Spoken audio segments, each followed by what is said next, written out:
Hello बच्चों। तो आज हम लोग स्टार्ट कर रहे हैं चिट्ठी का सफ़र। तो है अपनी 10-12 साल की ज़िंदगी में तुमने कुछ पत्र तो लिखे ही होंगे। क्या बोल रहा है कि आप अपनी 10-12 साल की ज़िंदगी में तुमने कुछ पत्र तो लिखे ही होंगे।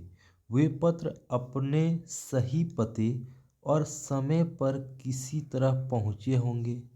वे पत्र जो आपने लिखे होंगे, वे पत्र सही पते पर जहाँ आप पता दिए होंगे और समय पर किसी तरह तक पहुँचे होंगे। यह बहुत सी बातें पर निर्भर करता है।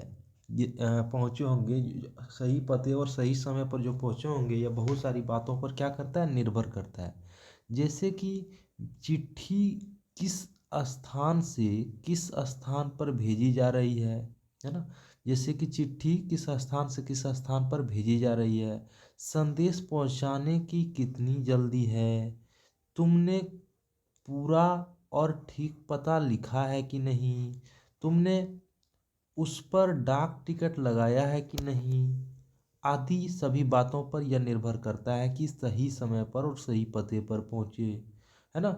जब आप चिट्ठी लिखते हैं तो ये बहुत सारी बातों पर निर्भर करता है कि वह सही पते पर पहुंचे और सही टाइम पर पहुंचे। ये बहुत सारी बातों पर निर्भर करता है। जैसे चिट्ठी किस स्थान से किस स्थान पर भेजी जा रही है, ये बात पर भी निर्भर करता है। संदेश पहुंचाने की जल्दी कितनी है, स्पीड में भेजवाना है तो स्पीड पोस्ट, जनरल पोस्ट, है ना। इस तरह से होता है। स्पीड में जल तो उसके लिए स्पीडी पोस्ट होता है ना। तुमने किस पता और तुमने पूरा और ठीक पता लिखा है कि नहीं, ये वाला बात पर भी निर्भर करता है। तुमने उस पर डाक टिकट लगाया है कि नहीं, ये वाला बात पर भी निर्भर करता है ना। डाक टिकट जो होता है, आइए आगे पढ़ते हैं। अब प्रश्न यह उठते हैं कि आखिर चिट्ठी पर डाक टिकट लगाया ही क्यों जाए, है ना।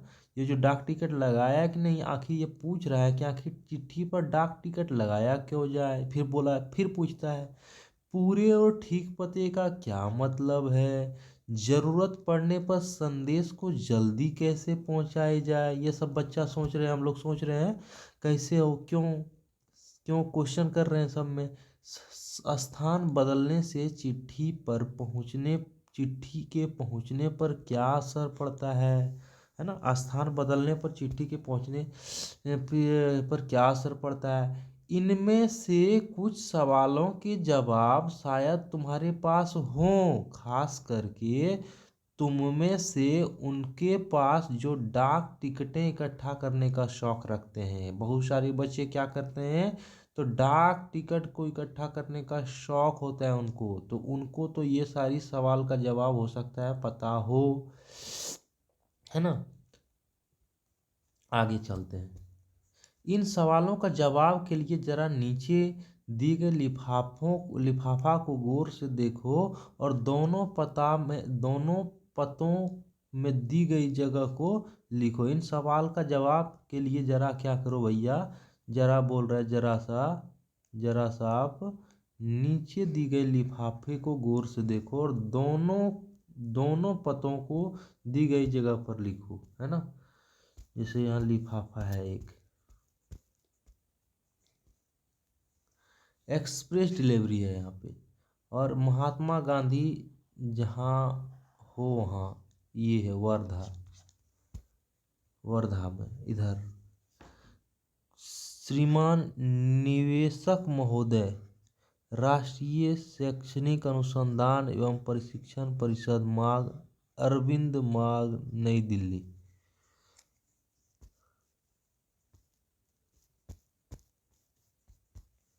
है ना। नीचे दिए गए लिफाफे को देखो और दोनों पते को सही जगह पर लिखो, है ना। तो एक इधर लिखना, एक इधर। कौन भेज रहा है, ये पता है महात्मा गांधी जहाँ वहाँ, ये तो भेजा जा रहा है इस जगह पर, लेकिन भेज कौन रहा है, तो श्रीमान निर्देशक महोदय, राष्ट्रीय शैक्षणिक अनुसंधान प्रशिक्षण परिषद मार्ग।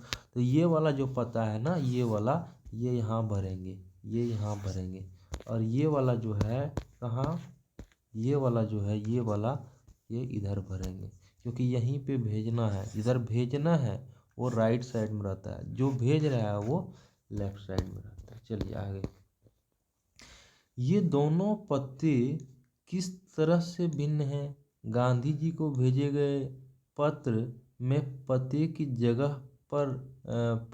जगह पर लिखा है कि महात्मा गांधी जहाँ भी हो, वर्धा।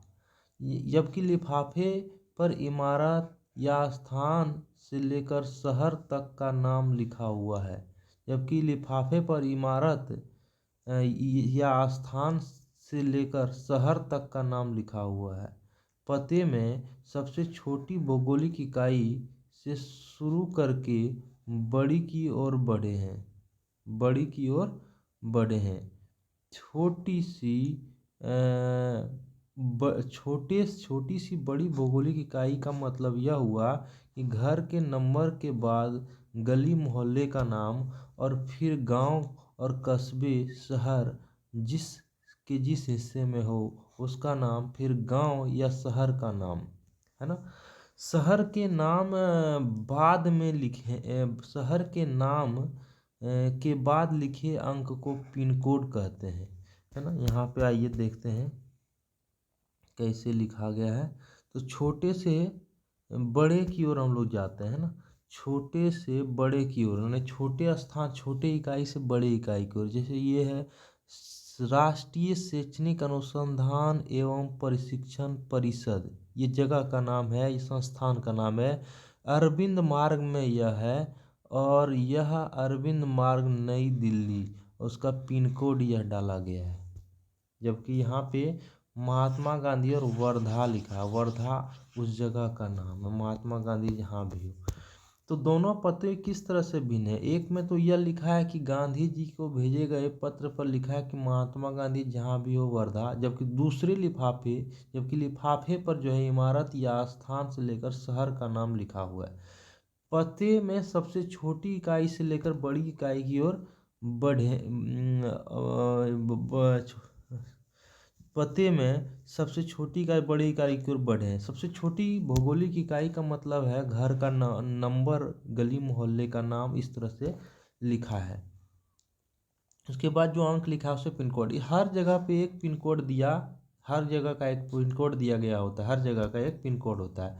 यह सोचने लायक बात है, आखिर पिन कोड की ज़रूरत क्यों है? हमारे देश में अनेक ऐसे कस्बे, गांव, शहर है जिनके नाम एक ही जैसे हैं। पते के बाद पिन कोड लिखने से गंतव्य स्थान का पता लगाने में डाक छाँटने वाले कर्मचारी को मदद मिलती है और पत्र जल्दी बांटे जा सकते हैं। पते के बाद बोला जाता है कि अगर हम पिन कोड, जैसे क्या होता है कि जैसे महेशपुर एक गांव है, महेशपुर और गांव हो सकता है, लेकिन महेशपुर का पिन कोड और दूसरे महेशपुर का पिन कोड अलग अलग होता है। इसलिए हर जगह का एक निश्चित पिन कोड डाल दिया जाता है ताकि क्या हो, पत्र को छांट कर डाक कर्मचारियों को वहां तक पहुंचाने में आसानी होती है इस पिन कोड की मदद से। इसलिए हर जगह का एक पिन कोड होता है। चलिए, पिन कोड की शुरुआत कब हुई थी? पिन कोड की शुरुआत 15 अगस्त 1972 को डाक तार विभाग ने पोस्टल नंबर योजना के नाम से की थी। किस नाम से की थी? तो पोस्टल नंबर योजना के नाम से की थी। क्या शुरुआत की थी? 15 अगस्त 1972 को, याद रखिएगा। और डाक तार विभाग ने किया था। किसने किया था? डाक तार विभाग ने पोस्टल नंबर योजना के नाम से की थी। जाहिर है गांधी जी को मिले इस पत्र पर उन्हें मिले किसी भी पत्र पर पिन कोड, क्या बोल रहा है? जाहिर है गांधी जी को मिले इस पत्र पर और उन्हें मिले किसी भी पत्र पर पिन कोड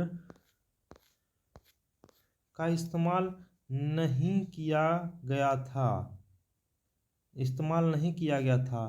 फर्क सिर्फ पिन कोड का नहीं है, समय के साथ साथ डाक सेवाओं में निरंतर बदलाव और विकास होता है। क्या बोल रहा है? जब गांधी जी को वह पत्र मिल रहा था तो उस समय पिन कोड नहीं था। क्यों भैया? उस समय गांधी जी का जन्म, गांधी जी जब थे भारत में उस समय कब होगा? तो 1915 से लेके ये आंदोलन के समय का कहानी होगा, 1948-50 के बीच का कहानी होगा। तो ये वर्धा में गए होंगे उस समय का कहानी, तो इसी के बीच में होंगे। 1948 के, जब गांधी जी मरे 48 में, इसी के बीच का कहानी होगा कहीं ना कहीं। तो उस समय तो पिन कोड का व्यवस्था था नहीं, तो पिन कोड कैसे लिखा था? तो यही बात है, क्योंकि उस समय धीरे धीरे डाक सेवा में निरंतर बदलाव हुआ और पिन कोड का भी क्या हुआ, विकास हुआ और विकास होता रहा। परंतु पुराने समय में कबूतरों द्वारा संदेश भेजे जाते थे। जब संदेशवाहक कबूतरों की बात जब संदेशवाहक कबूतरों की बात हो रही है तो उन इंसानों की बात कैसे न की जाए जो ऐसे समय में डाक पहुंचाने का काम करते थे जब संचार और परिवहन के साधन बेहद सीमित थे। उस समय कुछ इंसान भी क्या करते थे, डाकिया के रूप में काम किया करते थे। बात हो रही है उन उन हरकारों को जो पैदल ही आम आदमी तक चिट्ठी पहुंचाने का काम करते थे। उन हरकारों, उसके हरकार बोलते थे, क्या बोलते थे, हरकारों, जो क्या करते थे, पैदल ही आम आदमी तक चिट्ठी पत्री पहुंचाने का काम करते थे। राजा महाराजाओं के पास घुड़सवार हरकारे हुआ करते थे। हरकारे क्या करते थे, चिट्ठी पहुंचाया करते थे। हरकारों को सिर्फ हर तरह की जगहों पर पहुंचना होता था। ना कि हर ना ना सिर्फ कि हर तरह की जगहों पर पहुंचना होता था, बल्कि डाक की रक्षा की भी करनी होती थी हरकारों को। डाकू मिलता था रास्ता में, कहीं लुटेरा मिलता था तो कहीं जंगली जानवर की चपेट में आने का भी डर उसे हमेशा बना रहता था। आज भी भारतीय डाक सेवा दुर्गम पहाड़ी इलाकों से डाक पहुंचाने के लिए हरकारों पर निर्भर क्या बोला जाता है, आज भी दुर्गम और पहाड़ी इलाकों में डाक पहुंचाने के लिए हरकारों पर निर्भर करती है डाक सेवा। जम्मू कश्मीर और लद्दाख में पदम पदम जांस्कर कई जगह हैं, है ना। लद्दाख खंड में पदम जांस्कर जैसे कई जगह हैं जहां हरकारे डाक पहुंचाते हैं, जहां हरकारे क्या करते हैं, डाक पहुंचाते हैं। आजकल तो संदेश भेजने के लिए नए नए तेज साधन आसानी से उपलब्ध हो गए हैं। डाक बांटने में हवाई जहाज तो पानी का जहाज, न जाने कौन कौन से साधन का इस्तेमाल किया जा रहा है कि नहीं। आज आसानी से बहुत सारा सुविधा भी उपलब्ध है, जैसे कि हवाई जहाज है, पानी का जहाज है। इस तरह से डाक विभाग भी पत्र, मनी ऑर्डर के साथ साथ ईमेल, बधाई कार्ड आदि लोगों तक पहुंचा रहा है कि नहीं। कबूतर, है ना, आजकल ईमेल हो गया है, मनी ऑर्डर के साथ साथ ईमेल भी। डाक विभाग बधाई कार्ड भी पहुंचा रहा है लोगों को, है ना, शादी का बधाई कार्ड, बर्थडे का, ये सब।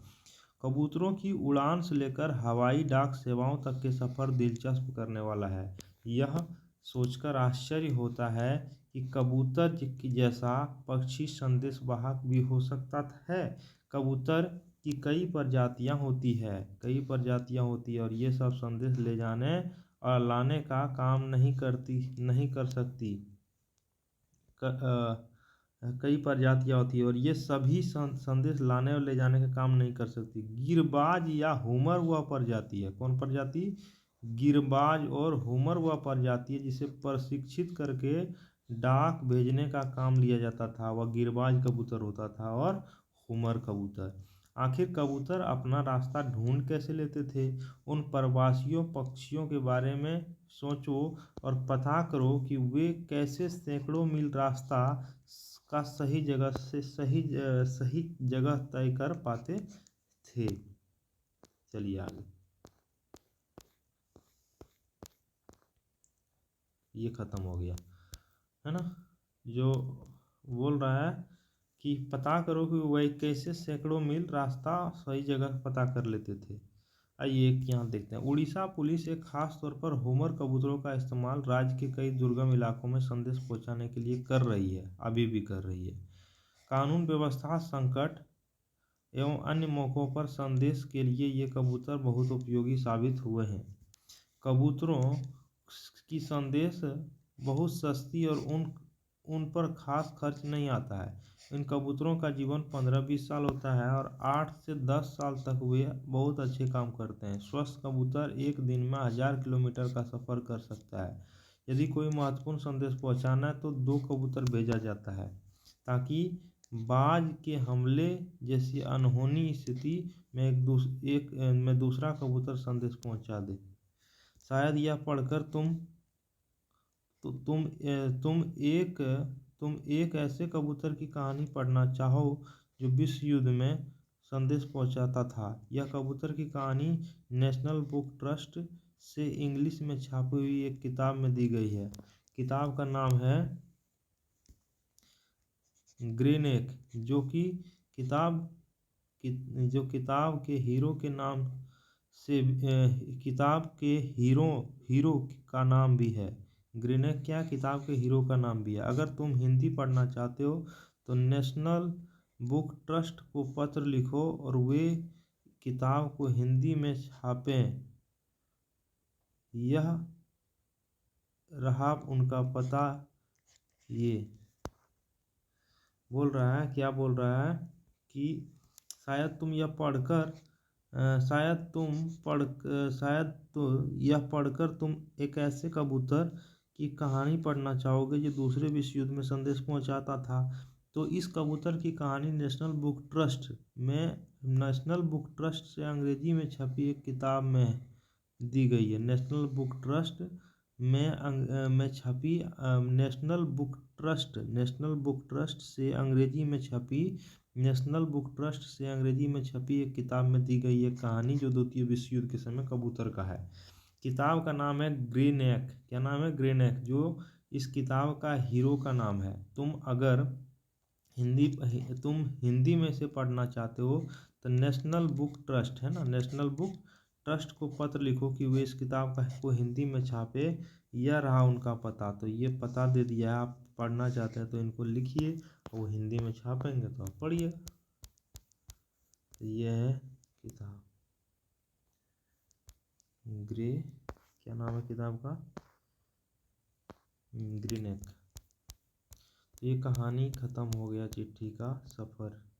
आइए थोड़ा मोड़ा जो इसमें छूटा है वो देख लेते हैं कि क्या क्या हम लोग पढ़ना छोड़े इसमें, उसको पढ़ लेते हैं। चलिए यहाँ पे पढ़ना छोड़े थे पिन कोड जो postal index number, pin code का फुल फॉर्म होता है पोस्टल इंडेक्स नंबर का छोटा रूप होता है। किसी जगह का पिन कोड 6 अंकों का होता है। हर अंकों के लिए एक खास स्थानीय अर्थ होता है। उदाहरण के लिए NCERT को भेजे गए लिफाफे पर लिखा अंक 110016 पहले स्थान पर दिए गए अंक यह बताता है कि यह पिन कोड दिल्ली, हरियाणा, हिमाचल, पंजाब, जम्मू कश्मीर का है। अगले दो अंक यानी 10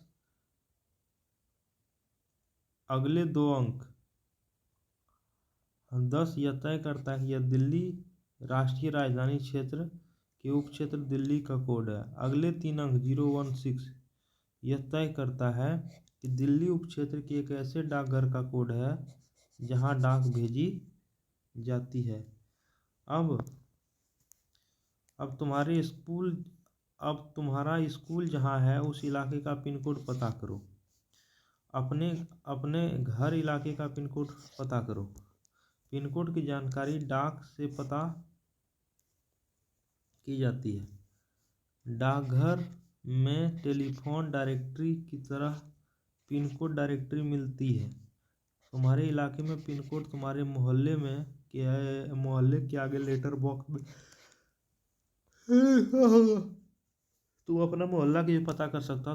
प्रमुख जगह का पिन कोड क्या करिए आप ढूंढिए। अब यहाँ देखिए, टिकट संग्रह का शौक काफ़ी लोकप्रिय रहा है।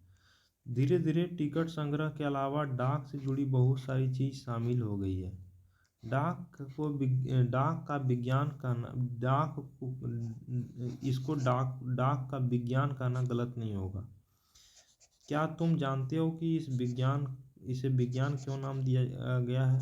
पता करो और यहाँ पे लिखो। चलिए ये देखिए, डाक टिकट है। डाक को विज्ञान क्यों कहा गया है? यहाँ क्वेश्चन है कि क्या तुम जानते हो कि इसको विज्ञान का नाम क्यों कहा गया है? पता करो, लिखो।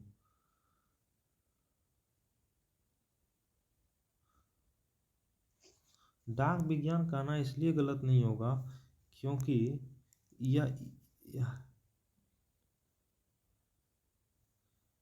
क्योंकि डाक के बारे में डाक सिस्टम मतलब कि ये डाक के बारे में विस्तृत ज्ञान हम लोग जो टिकट संग्रह करने का शौक़ रखता है उसके पास होता है। मतलब कि विस्तृत ज्ञान लेने का शौक होता है, इसलिए इसे क्या कहा जाता है, डाक विज्ञान कहा जाता है।